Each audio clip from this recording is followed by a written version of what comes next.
होने का एहसास जो है कुछ लोगों को होता है, बहुत ज्यादा लोगों को नहीं, लेकिन कुछ लोगों को इसका एहसास होता है। इसको कैसे महसूस किया जाता है? आपको फील होता है कि आप अकेले होते हुए भी अकेले नहीं हैं। दो तरह की सोल्स हैं, पॉजिटिव भी होती हैं, नेगेटिव भी होती हैं। पॉजिटिव चीजों का पास होने को भी आप अनुभव कर पाते हैं, मन में उत्साह फील होता है, अकेलेपन में दिल लगता है, अच्छा लगता है अपने साथ होना, अंदर से कभी कभी कुछ गाइडेंस मिलती है, कभी कभी कुछ प्रकाश दिखाई पड़ता है, कभी कभी कुछ हिंट दिखाई पड़ते हैं, एंजल्स का साथ होना फील होता है कि कोई साथ है, आपकी कही हुई हर पॉजिटिव बात पूरी हो जाती है। तो समझिए कि कोई दिव्य शक्ति आपके साथ है। और सुबह आपको जल्दी उठना, आपको उठा दिया जाता है तो भी समझिए कि आपको कोई दिव्य शक्ति आपके साथ है। अब बात यह बचती है कि ऐसी शक्तियों को अनुभव कैसे करें और इनके साथ कैसे कनेक्ट हों, या आखिर चाहती क्या है मुझसे। पहली बात तो ये समझिए कि ये कोई ना कोई एंजल हैं जो आपके साथ जुड़े हैं किसी कारण से। पिछले जन्मों का कोई भी संबंध हो सकता है। मैं कुछ उदाहरण बताता हूं। जैसे किसी जन्म में आपने किसी संत की सेवा की है, वो संत इस समय भी आपको गाइड कर सकते हैं। जैसे मैंने किसी जन्म में गौतम बुद्धा जी की सेवा की थी, मैं गौतम बुद्धा जी की सेवा में कुछ समय रहा था, तो इस समय उनकी गाइडेंस मेरे पास कई बार आती है। उनका ऑरा जो है वो ऑरेंज और गोल्डन कलर का ऑरा होता है। कभी कभी वो उनकी फीलिंग आती है और कुछ कुछ मैसेज आते हैं जिसको मैं अकॉर्डिंगली उस पर रिएक्ट करता हूं। जो भी वो बोलते हैं, कुछ मैसेजेस आते हैं। वो मैसेजेस किस फॉर्म में होते हैं आपको इसी तरह से समझना होता है। एकदम सीधी सीधी ऑडियो नहीं आएगी, वीडियो नहीं आएगी, कभी कभी सामने वो भी आ जाता है, लेकिन कभी कभी वो मैसेज किसी सिंबॉलिक रूप में आते हैं। तो आपको वो सिंबल्स को समझना होता है कि आपसे कुछ कहना चाह रहे हैं। तो जो भी ये दिव्य आत्मा किसी भी कारण से आपके संपर्क में नहीं है, हो सकता है कभी आपने किसी देवी की, किसी देवता की साधना की हो सकता है कि किसी एंजल ने, कभी किसी फरिश्ते ने आपको कोई वरदान दिया हो सकता है आपका कोई साथी ही एंजल हो सकता है आपके कोई पूर्वज हो, कोई पूर्वज जो आपके साथ थे, आपके माता पिता भी हो सकते हैं, वो भी एंजल फॉर्म में आकर आपको, जो इस संसार में नहीं है लेकिन वो आपको साथ देना चाहते हैं।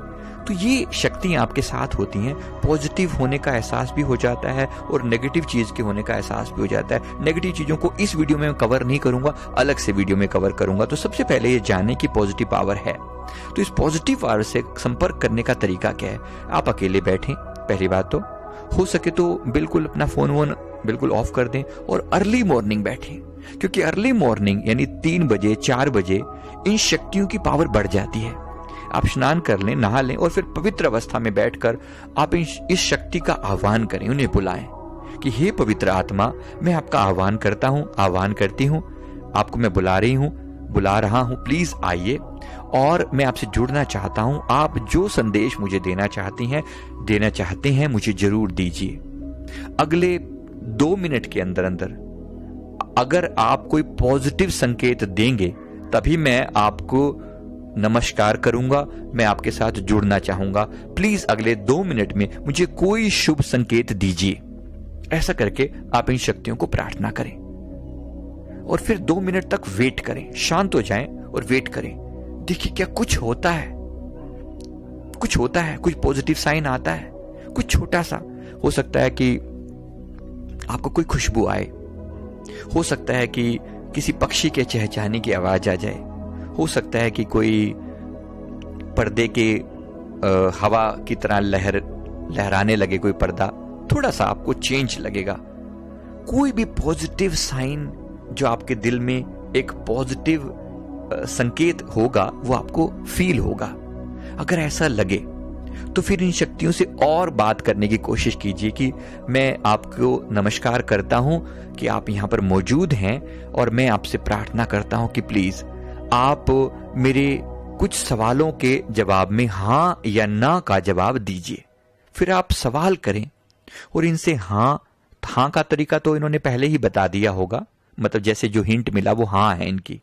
अब ऐसे ही इनसे ना पूछिए कि ना क्या है, तो आप पाएंगे कि अब आप अपनी ना का संकेत दीजिए। ऐसा करके 2 मिनट वेट कीजिए और पाएंगे जैसे मान लीजिए किसी कुत्ते के भौंकने की आवाज आ गई या बिल्ली की म्याऊं की आवाज आ गई, या कोई ऐसी साउंड, कोई ऐसा साइन, कोई फूलदान था नीचे गिर गया, या कोई ऐसी चीज जो फॉल गिरने का या नेगेटिव संकेत देती है, ये इनका मतलब इनकी ना है। या कोई दुर्गंध आ गई तो ये इनकी ना है। तो इस तरीके से आपने इनकी हां और ना को पहचान लिया। फिर आप कोई भी सवाल को इनकी हां और ना की कैटेगरी में डालकर फील करें कि जैसे मैं अपने जीवन में, मान लीजिए मैं इंजीनियर बनना चाहता हूं या डॉक्टर बनना चाहता हूं, बताओ मैं क्या बनूं, क्या मुझे इंजीनियर बनना चाहिए, हां या ना? तो आप वेट कीजिए 2 मिनट तक और देखें क्या संकेत होता है, हां का आता है या ना आता है। इसी तरह से डॉक्टर के ऊपर कीजिए। अगर कुछ और इरादा है, तीसरी चॉइस है, तो तीसरी चॉइस के बारे में कीजिए, एंड सो फोर्थ। इस तरीके से आप थोड़ा थोड़ा इनके संकेतों को समझना शुरू कर देंगे। धीरे धीरे जैसे जैसे आपकी इनके साथ दोस्ती हो जाएगी, तो आपकी ये अपने प्रेजेंस का एहसास आपको बार बार कराएंगे। जैसे मेरे के साथ बहुत सारे एंजल्स जुड़े हुए हैं, वो अलग अलग तरीके से मुझे हिंट देते हैं, बड़े प्यार से अनुभव में आते हैं। मैं ये नहीं कह रहा हूं कि दिखते हैं, लेकिन अनुभव में आते हैं।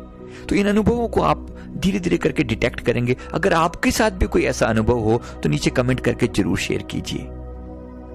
मैं उम्मीद करता हूं कि इससे आपको जरूर कुछ इंसाइट मिली होगी। अपने एक्सपीरियंस जरूर शेयर कीजिएगा। इस वीडियो को लाइक करें, शेयर करें, कमेंट करें, हमारे चैनल को जरूर सब्सक्राइब कर लें।